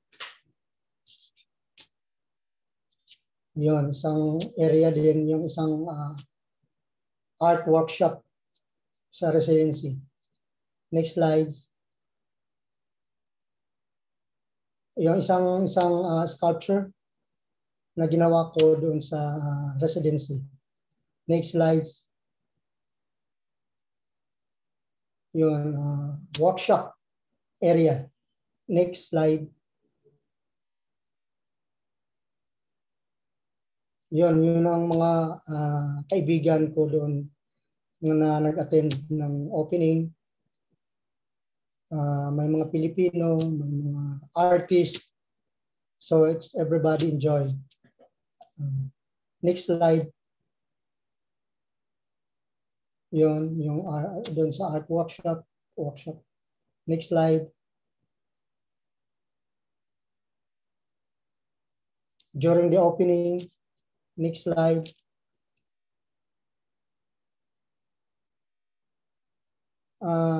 Ito isang invitation ko sa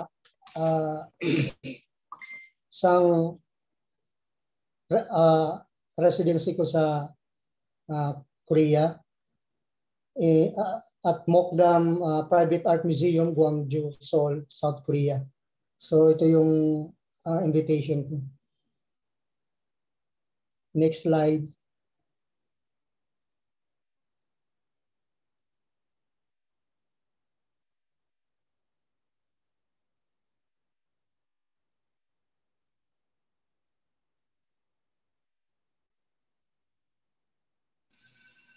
Thank you, Sir Florence. Next slide. Miss Tata.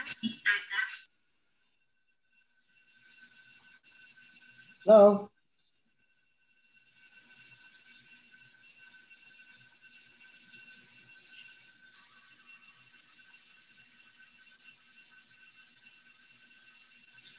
That was the last, Sir Florence. Okay. Okay, that's the last. Hi. So, All right, so we're just going to move on with our open forum for this morning. And of course, we have Sir Florence Cinco, and with his art, Kadaan. All right, so for Kadaan, that from what you described earlier, it's about it's a Waray word. It actually means like it could be norms, traditions, and stuff. Old ways and norms. It can also describe something from the past. Just to put simple, it's something from the past. So that's kadaan or karaan. Sometimes you say karaan. Okay. So I'm so happy about this, Mano Florence, because I'm finally able to see everything right from the artist himself. And actually, I'm very overwhelmed right now because you've actually become a full circle kind of artist, no? As you can see, your spiritual life, even your diet, that even your works are still connected talaga from our past and stuff. And it's for me, that's a very hard. It's actually a long process, but given with your current situation, you're already a full-fledged artist, and we're really proud of it because we actually think that you're because you are from here in the region. So actually, when Viva Excon was saying that we have to present someone, it was actually you that came into my mind. So when Miss Anne said that, hi, we have Florence Cinco, I was like, oh, all right. So yeah. So Sir Florence, with the many years of you doing your art, ilang beses ka nang na-in-love?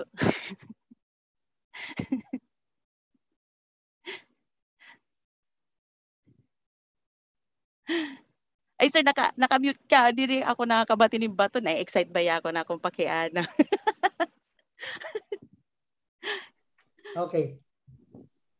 Oo sir, pero ka nakabeses nga na-in-love with the many years that you've been doing your art. Pero anong klaseng love? Hi! For anything. Hey. For anything. For anything. Kilala ikaw wala gi. Balitaw. Just to keep things keep things light. Going back to a serious note, one question actually para this is coming from Benjamin actually. Sige. Yeah. You mentioned earlier that your art practice is closely related closely related and rooted from the affiliation to the Maharlika concept. The question is, what brought you to that belief or practice in the first place?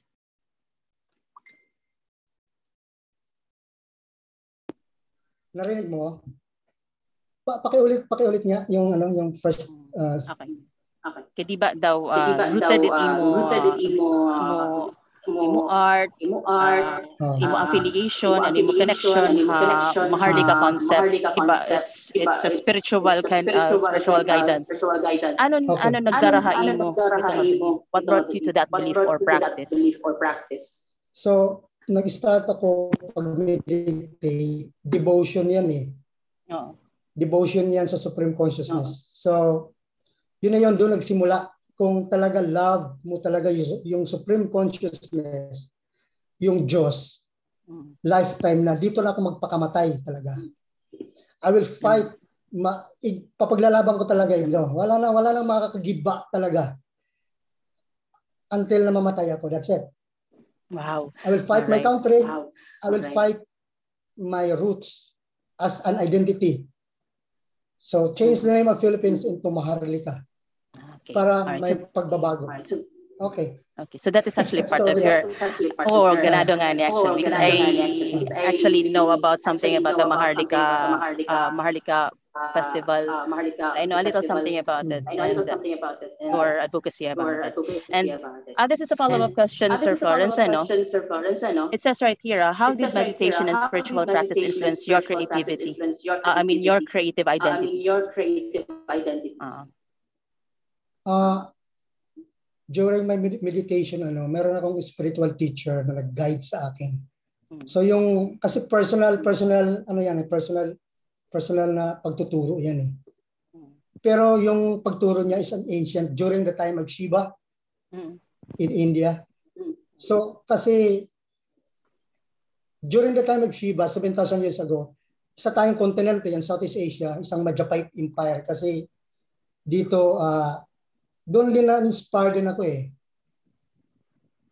about my practice. So it's a process din yan eh. Sa meditation is mayroong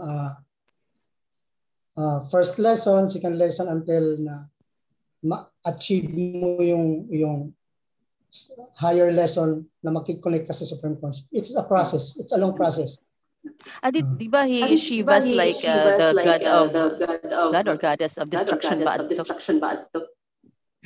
I'm not really sure. Dami lang story. Okay, sige. Iniliwat hiya, since ada na kita naman na area, no? Do you still experience failure? Despite that success of your art life and art process? And in your perspective, how do you define failure? I have a failure since during the college days. Kay hindi talaga ako from first year to fourth to hindi ako nag-focus ng arts talaga. Isa akong football player eh. Football player ako. Varsity player ako ng football. Doon talaga ako nag-focus at that time. So marami akong parang pinabayaan ko lang yung arts. So nagkaroon ako ng siguro ng realization pag graduate ko. Doon nagsimula na doon yung failure ko at the college days. So and then yun, maraming experience ako sa failure. Yun.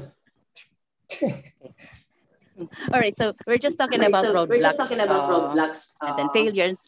So you just discussed about that very early in your career, or before mo art life. So compared to what you were in, to what your much earlier stage, ano ang difference na yan? What are the differences now? Since I practice I continue my art practice is like meditation So wala na akong worried.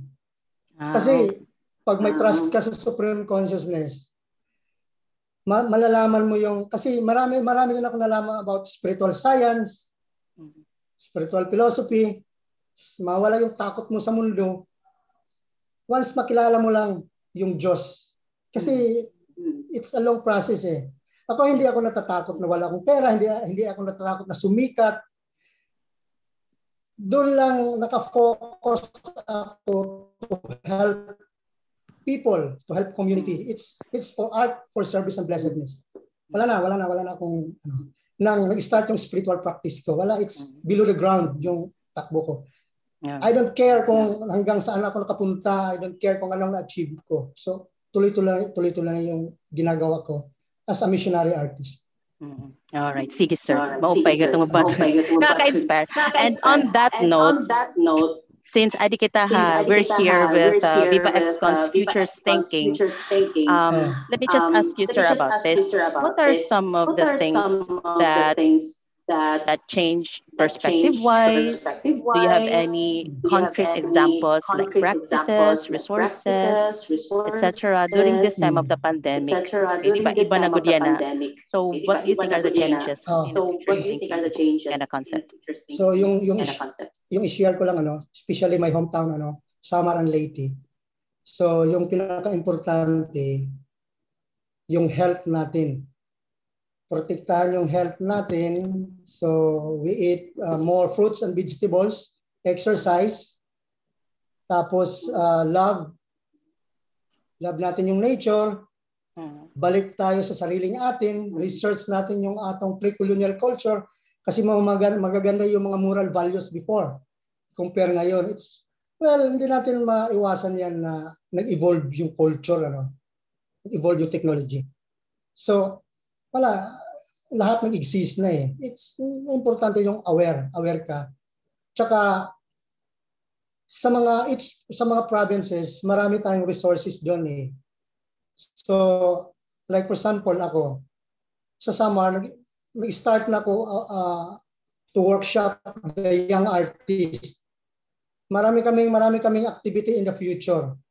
So like magkaroon kami ng art camp residency project, ganon. Art camp residency project, mayroong mga workshop, mag-invite kami mga mga curator museum sa Samar and Leyte para ma-inform yung mga young artists para magkaroon ng idea kung paano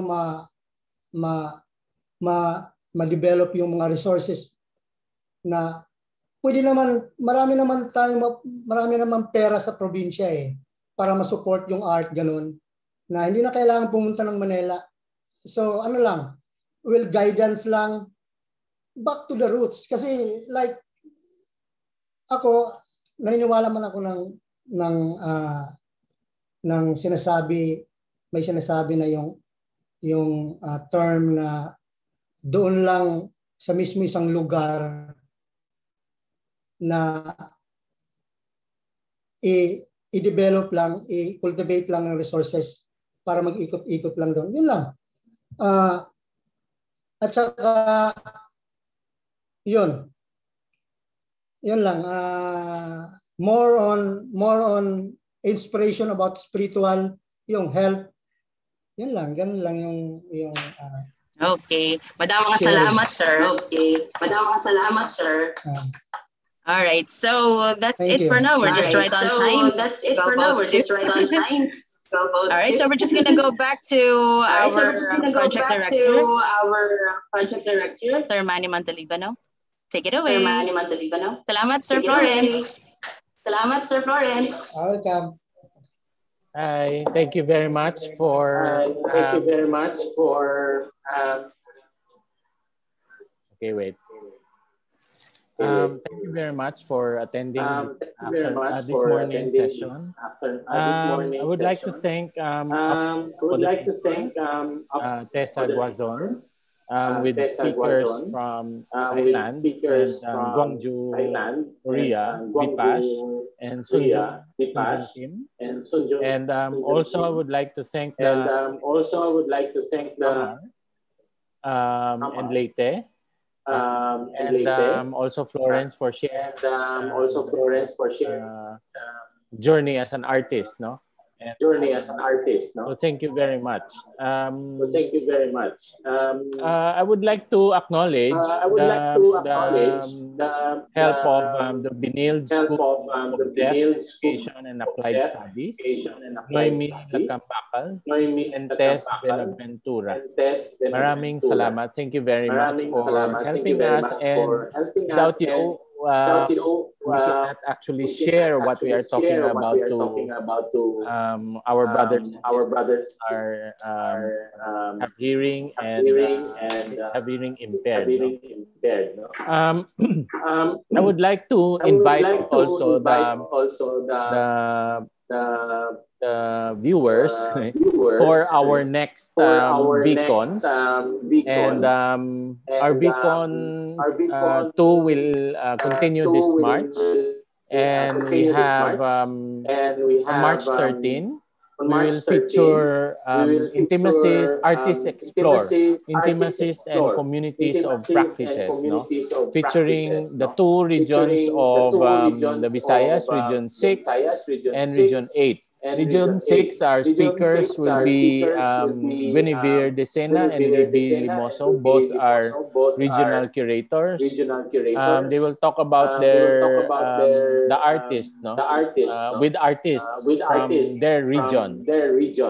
Also on Region 8, represented by Nomar Miano and Mars Briones. Both are our curators representing Region 8. And together with their artists. So this is part also of the process and unfolding of Kalibutan, the World in Mind, exhibition, which will be on July this year at Gallery Orange Project in Bacolod. And so thank you very much for this afternoon session. I hope you invite more people to join us. I think every time that we have a talk, we learn new things, we expand our horizons, and we look into the clearer future, through these talks. So thank you very much, and have a pleasant Saturday.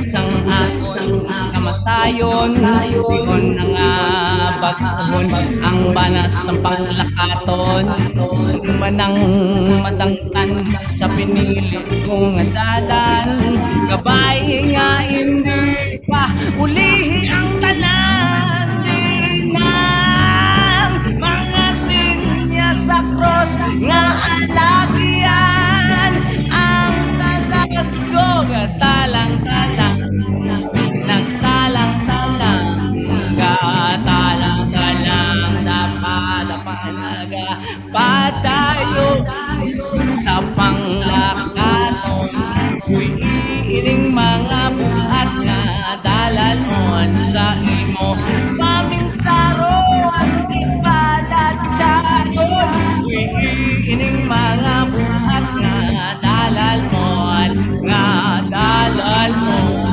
nga dalalon dali na kay manimota sang bago nga kalibutan ako namigo ang hari sa duta ray ng kalipayan ako nga ariyan magiliuso sa kausa sa kahilwayan peace be with you man right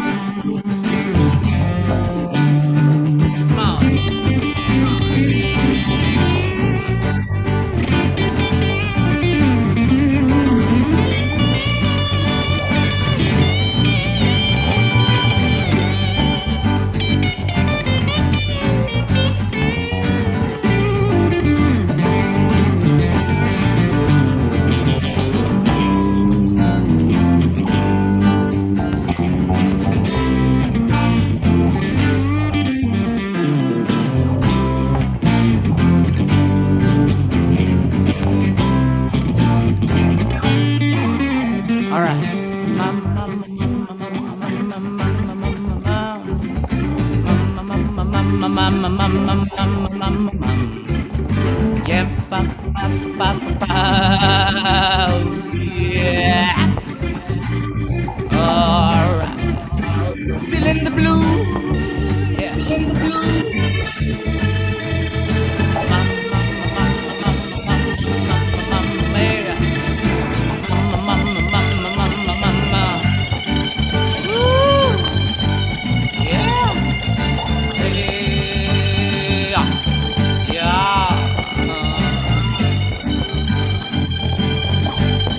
Abyan ko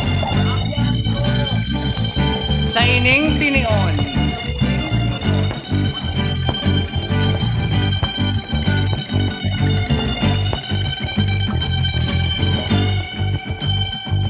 ipabutsyag sa katawhan ang imong nga nabalan ang kaalam ngaging bungkal sa kadutaan ipalapnag mo sa hangin ang unod sining sugilanon para mga tubang hangkat sang henerasyon tanga mga katawhan nagtuhaw sa kadutaan ibalik na balansi sa kalibutan mahimo ta sang bag-o nga alagyan padulong sa promisa nga katutaan ako namigo tugma ang hari sa tuta ray ng kalipayan ako nga abiyon magiliusa sa kausa